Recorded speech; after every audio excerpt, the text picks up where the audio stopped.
When rope climbs come up in a workout, you're thinking, damn, those look cool. I want to be able to do them. I'm going to show you how to do it.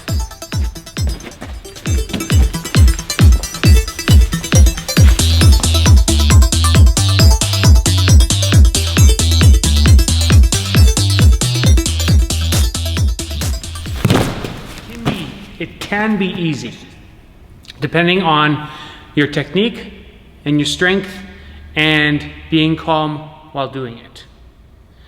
It starts off with, do you have the grip strength? Okay, so step one is, do you have the grip strength? Can you grab the rope up top, above your head, get a good grip, and hang? Probably for at least 5 seconds, if not 10 seconds.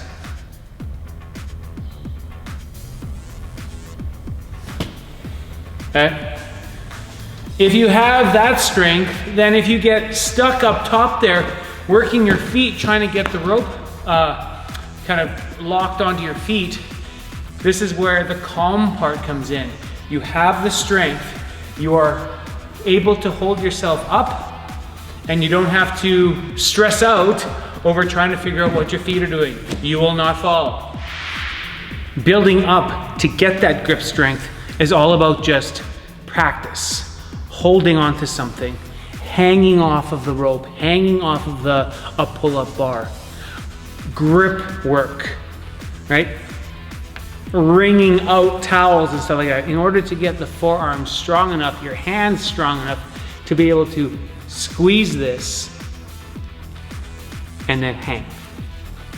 And it just takes time building up the strength. These are smaller muscles, so it takes a little bit of time. Once you have that grip strength and you are able to stay up and hold yourself up for a long time, then you can start working on legless rope climbs. Now that's a little bit more advanced, but I'll show you one.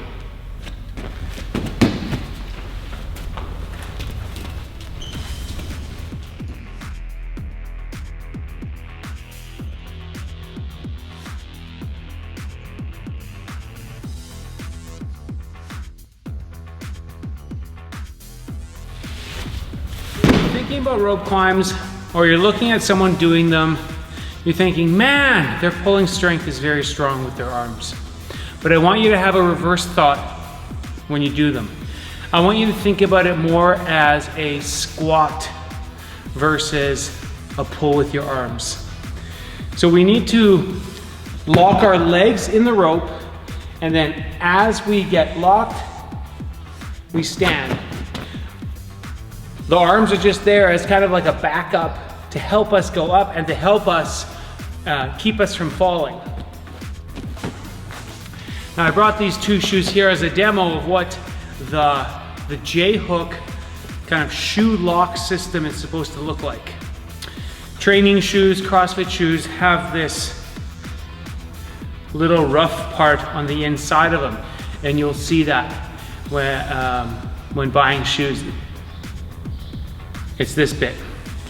The shoes I have here, these Vans, don't have that, but they are stiff enough and the rubber is good enough so that they're not gonna get worn out by doing rope climbs. And I just generally like Vans. You're going to get yourself a hold of the hands, and you're gonna set your leg up like so, okay? I call it like the figure four, like a tree pose in yoga, like this. Okay, the rope is just hanging straight down.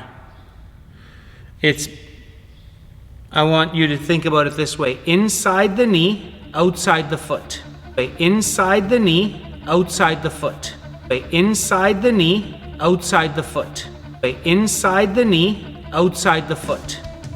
Like this, on top of my shin. Okay, it's just hanging straight down. Your other leg is just standing there, okay? So it's in here like this. This is the setup.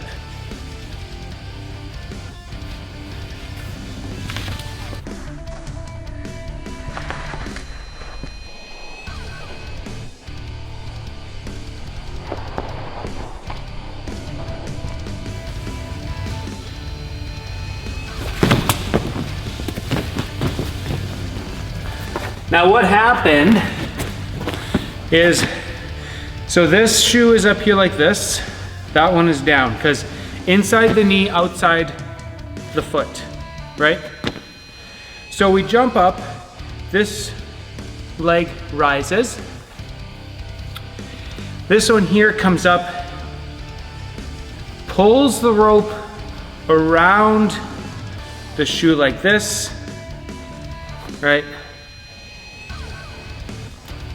And we're on top like this, okay? As you can see, the inside of that shoe bit is locked. This edge of the sole. We got the outside edge of the sole of the shoe. And then your other guy is pressing down, sandwiching the rope in between your feet. Like that. That is the J hook or the J lock, you'll see. And now at this point, you can almost let go of your hands because you're locked in there so much with friction, the 3 points of contact, nothing's gonna let go.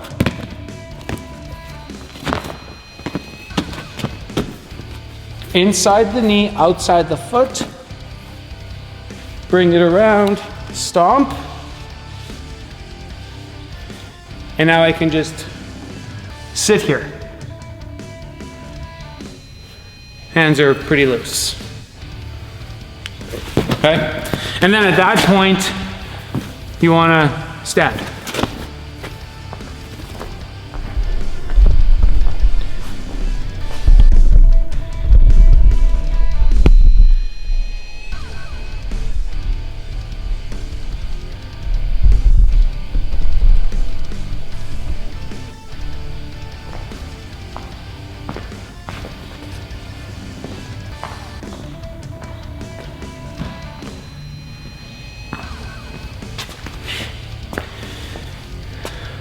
It seems like a complicated process. So going back, number one, we have that hold. We're not gonna slide down. We're not gonna relax our hands. That holds us. But really, once we get that, the main practice is being able to quickly do this. Quickly do this, right? Inside the knee, outside the foot. Just keep repeating that to yourself. Inside the knee, outside the foot. Second step is being able to keep this L of your ankle and your foot nice and strong, okay? You're holding your leg up with your hip muscles, all right, up, but we want to be able to, when we get that foot on there, to be able to stand on it, okay? Versus being a little bit limp or weak. Hold it up and then it weakens and the foot straightens and then the rope slides off us. Okay, so now that's kind of 2A. Strong on the hip, holding your leg up, but then strong on the foot and the ankle, holding this guy in this shape here, nice and strong, because you got to use this as your step. Once that rope is locked around your shoe, everything's nice and tight. The rope isn't going anywhere as long as this guy here is nice and strong. So all we got to do is just take practice inside the knee, outside the foot, bringing that up. Nice and strong. Holding, clamping your hands up. Inside the knee, outside the foot, up. And then being able to get up here like this, and then this leg being able to drag that rope over top of your shoe. All right? Inside the knee, outside the foot, hold it up, whoop, and around. So your shoe is only so long. You have that much margin of error to swing this guy around the shoe, okay? And it just takes practice. Inside the knee, outside the foot, up, nice and strong. Hold, bring, clamp, okay? Okay, lots of times what I see is people are rushing and they aren't able to bring the rope on the direct top of your foot and they're clamping on the side. Okay, so that one looks like this. You're in here like this and it's just this. Now what's the problem here?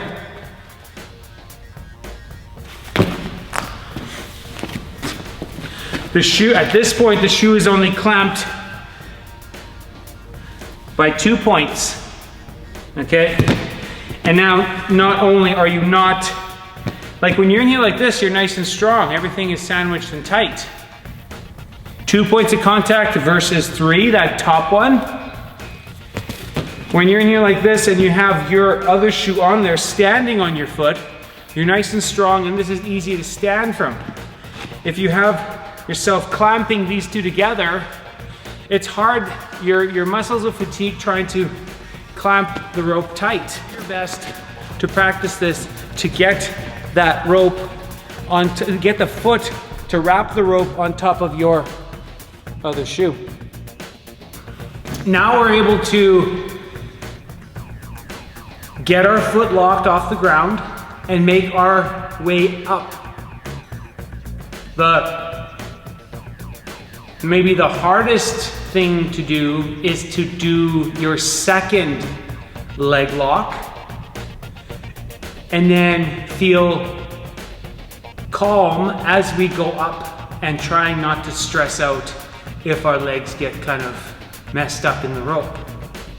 All right, so it's really not the one off the ground because you're not that high yet, okay? You either do a little jump or you just pick it up right off here.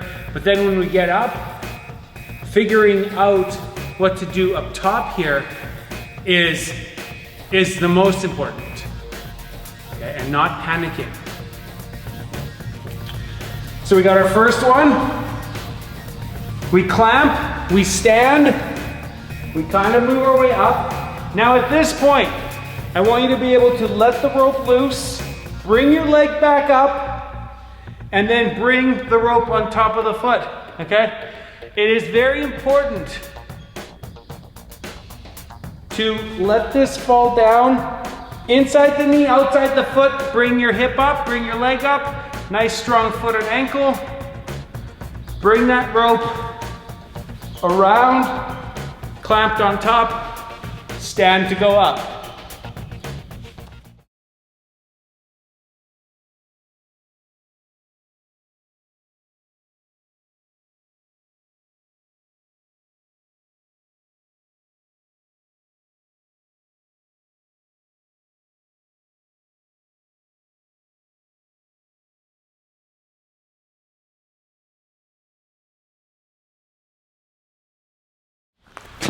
Something to think about as we get better at the rope climbs is, okay, we can go up. Awesome, now we're up at the top. Now what? Okay, you need to come down, which is obviously the most dangerous part. We're up high, we're 15, 20 feet high. There's no tropical pool below us, there's no gymnastics pads, there's no foam pit to just like let us go and fall down. So we need to be able to figure out how to climb ourselves down. And really the simplest thing is as you went up is as you come down. I would like you to hand over hand yourself down, then relock your feet if that's possible. That's the most ideal way to come down. It's not often that way. Sometimes you're just kind of tired and you want to slide down the rope, right? Like a fireman. So it's not a good idea. You're going to damage your hand skin. I've seen that a lot where it's just kind of like burned off. You may damage your shoes where your feet are in a position where it's kind of in an S around your shoes, and you slide your way down. Case in point.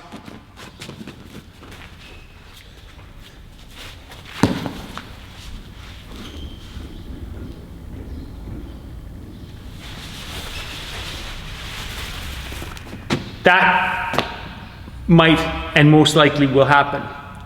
What often does also happen is damage to our shin skin. As this is wrapped around us and we come down, it is inevitable that there is going to be a little bit of wear on our skin just above our ankles. I even have that there. And I typically don't wear too much, but it is there. So, at that point, figure out which ankle gets this part. And keep a pair of either tall socks or taller socks in your bag. And really the best idea is to put a knee sleeve on just above the ankle. Now the knee sleeve is neoprene and it's thicker. It'll give you a lot more padding on here.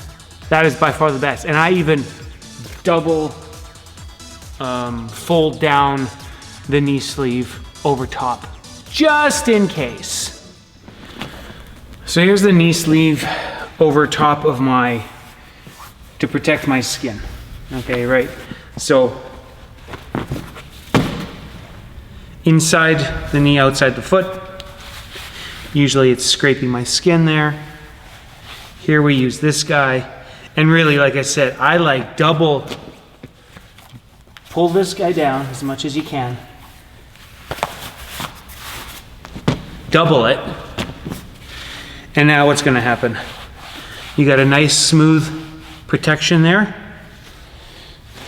Grab up, squish the rope, stand, come back down.